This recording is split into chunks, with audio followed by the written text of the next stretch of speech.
እሺ እንዴት ናችሁ? ሰላም ነው?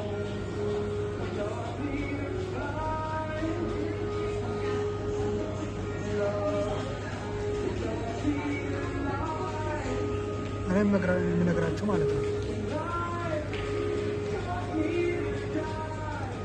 ስለዚህ ሴታ ሴት ባህሪ ማለት ነው። የወንዶች ሴታ ሴት ባህሪ ምን እንደሚያመጣ ማለት ነው። አንደኛ ነገር ወንድነትን ያስጥላል። ወንድነትን ጭራሽ እንድትጥል ያደርጋል ማለት ነው። ወንድነትን ትጥለዋለህ። የሴት ባህሪ ኖርህና ከሴት ነው የምትወዳደረው፣ ለሴት ነው የምትመላለሰው ማለት ነው። ከሴት ጋር ነው የምትወዳደረው እና ሁሌ ሴቶች ደግሞ በአንተ ላይ ስለሚቀኑ አንተ ይከታተሉሃል ማለት ነው። ይሄ ነው ዋናው ማለት። አንተ ይወደዋል፣ ከአንተ ጋር ይቀርባሉ፣ ከአንተ ጋር ይመጣሉ። አብዛኞቻቸው ማለት በብዛት ማለት እንደዛ ስላቸው በቃ ብዙ ሴቶች ነው የሚወጡት። በዛ ነው የምታውቁት። ብዙ ሴቶች ይቀርቧቸዋል። ለምን? የእናንተ ባህሪ የእናንተ ኢነርጂ ከነሱ ጋር ይገናኛል ማለት ነው። ስለሚገናኝ ሁሉ ነገራቸው አንድ ላይ ስለሆነ እንዲቀርቡ ምናምን ሼም አይዛቸውም የሆነ አያፍሩም፣ ምንም አይሆንም። ግን ሌላ ወንድ ልጅ ግን ሊቀርቡ ሲሉ ይለያያል፣ ይከብዳቸዋል፣ ያፍራሉ ምናምን ነገር ማለት ነው። እና ለዚህ ነው ሴቶች በጣም እንደዛ ወንዶቹ በጣም በመሳቅና በመቅረብ በጣም ዘና በማለት ይቀርቡታል ማለት ነው። ይቀርቡታል፣ በጣም ይጠጉታል እና ከብዙ ሴቶች ነው የሚሄደው። ሌላ ነገር ደግሞ ወንዱ ራሱ ይወደዋል። የሴት ባህሪ ይወደዋል። ሴት የምታደርገው ሁሉ ደስ ይለዋል እና ያደርገዋል። አንዳንዱ ወንዱ ራሱ እናቱ በመውደድ እህቶቹ ከብዙ እህቶች ጋር በማደግና እነሱ ከመውደድ የተነሳ ሴት መሆን ይመኛል ማለት ነው። ወይም ደግሞ የወንዶች ባህሪ ካላስተማሩት አባቱ የማይወድ ከሆነ አሁን ለምሳሌ ሴት መሆን ነው እንጂ የተማረው ሴት መሆን ምን ማለት እንደሆነ ነው እንጂ የተማረው ሌላ አልተማረም። አባቱ አላስተማረውም ማለት ነው። ምን ማለት እንደሆነ አላስተማረውም። ወንድ ልጅ ከአባቱ ጋር አብዛኛው ጊዜ ማሳለፍ አለበት እና መነጋገር አለበት። አባቱን ምን እንደሆነ መከታተልና ማወቅ አለበት። ስለ አባቱን አይቶ ነው ወንድ የሚሆነው ማለት ነው። አባቱ ቤት የማይመጣ ከሆነ የማያገኘው ከሆነ እንዲያገኘው መውጣት አለበት። እንድታገኘው መውጣት አለበት ማለት ነው። ለዛ ነው ከወንዶች ጋር መዋል አለበት። ወንዶች ጓደኞች ማድረግ አለበት እንጂ ከሴቶች ጋር አብዛኛው ጊዜ እህቶቹም ቢሆን ግን ያስቸግራል ማለት ነው። ለሌላ ካደግክ በኋላ ወንድ ለመሆን ያስቸግራል። ለዛ እንደው ብዙ ወንዶች ወንድ ለመሆን የሚያስቸግራቸው ምክንያቱም ለምን እነዚህ ሰዎች አብዛኛው ከሴት ነው ያሳለፉት ጊዜያቸው። የወንድነት ምን እንደሆነ አያውቁምና ሴታ ሴትነት ነው። ቤታቸው ወጥ ስራ፣ እንጀራ ጋገር እየተባለ በቀልድ ማለት ነው። እንጀራ ጋገር፣ ወጥ ስራ ምናምን እየተባለ እንደዛ እንዲሆን ይደረጋል። እንደዛ ይለምዳል። ከዛ በራሱ እነሱ እየገባቸው አይደለም።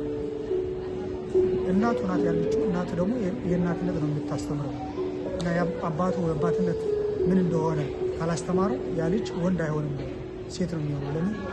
አብዛኛው ጊዜ ከእናቱ ከእህቱ ነው የሚውለው። ያደገው ከብዙ እህቶቹ ነው ያደገው እና ለዛ ነው የወንድነትን ትርጉም ማያውቁ ወንድ መሆን አያውቅም ሰው እና አይመታምም ማለት ነው። በጣም ቀብጦ ምናምን ስለሚያደርግ አይሞቱትም። ወንድሞቹም እህቶቹ እናቱም አባቱም አይመታውም። ይቀጣል። ቀበጥ ነው የሆነ አለ አይደለ በቅምጥል ያደገ ነው።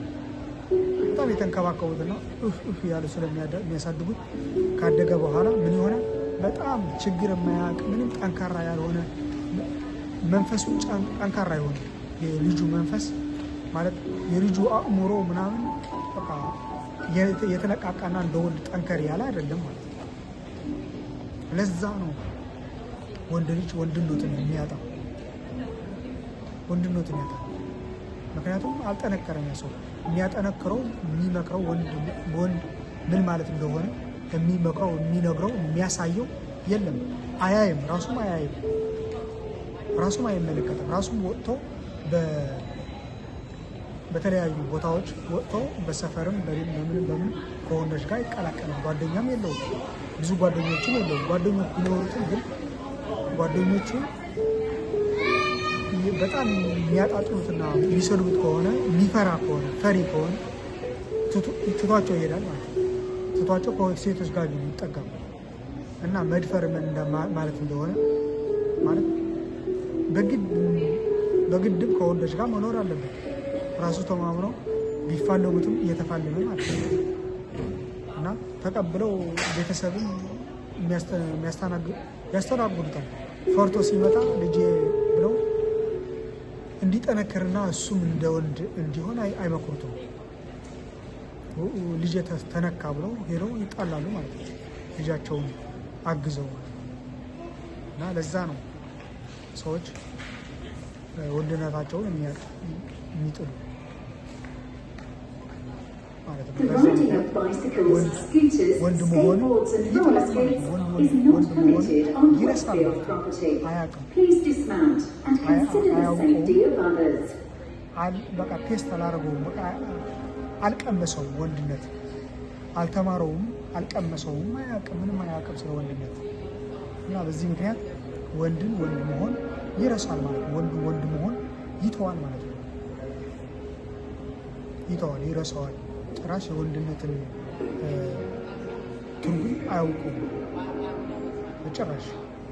ለምን የሚያሳየውም ያለ እንደነገርኳችሁ በዚህ ምክንያት ወንዶችን ወንድነትን ይጥላሉ ማለት ነው። ሌላ ነገር ደግሞ ሴቶችም ባህሪያቸው ከሴቶች ጋር ስትውል ወንድ ሆነ ብዙ ሴቶች ጋር ስትውል ሴትነታቸውን ያጋበቡሃል። ራስን ካልጠበቅ ማለት ነው። ራስን ካልጠበቅ ወንድነትን ያጋባቡህና አንተ ምን ትሆናለህ? ሴት ትሆናለህ።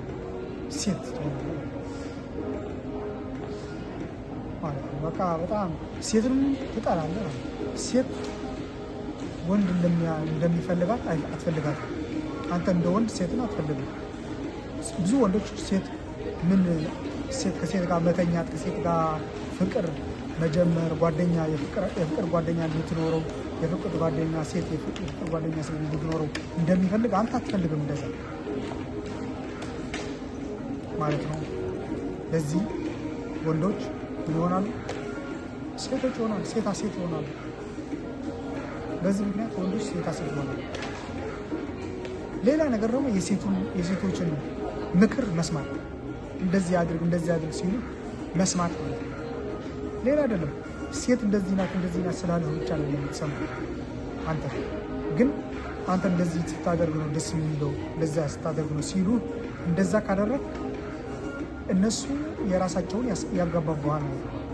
አሁን ቻፕስቲክ ተቀባ ልትልት ትችላለች፣ መቀለጃ ልታደርግ ትችላለች። እንደዛ የሚያደርጉ ሴቶች አሉ። መቀለጃ ወንድ ልጅ ሲቀሩት ከመቅረባቸው የተነሳ ከወንድማቸውም ጋር ይቀልዳሉ። በዛ ቀን አብዛኛው ጊዜ ሴቶች ይቀልዳሉ ከሚቀርቡት ወንድ እና ያንን ነገራቸውን ተቀብለ እንትን ካስተናገድከው ያንን ነገር ወደ ሴትነት ነው የሚቀየረው። ግን አንተ በቀልድም ቢሆን እየሳቅ እምቢ ማለት አለብን ማለት ነው። የኮረኮምክ ምናምን በቀልድህ እንደዛ አንተ እንደማትቀበል እኔ እኮ ወንድ ነኝ በማለት በመንገር አንተ ወንድ እንደሆንክ በመንገር። ምክንያቱም አብዛኛው ጊዜ ሴቶች አብረሃቸው ስትውል ምን ይሆናሉ? እንደ ሴት ያየዋል። እንደ ሴት ትመስላቸዋለህ። አብዛኛው ጊዜ አብረሃቸው ስትውል ማለት ነው። አብዛኛው ጊዜ አብረሃቸው ስትሆን ጓደኛቸው ስትሆን እንደ ሴት ያየዋል። ወንድም እንደዛ ሆነ። ከወንድ ጋር አብዛኛው ጊዜ ከወንዶች ጋር መሀል ጋር የምትውል ሴት እንደ ወንዶች ነው የሚያየዋት። በቃ ራሱ ሴት እንዳለች መሀላቸው ራሱ ይረሱታል። ሴቶቹም እንደዛ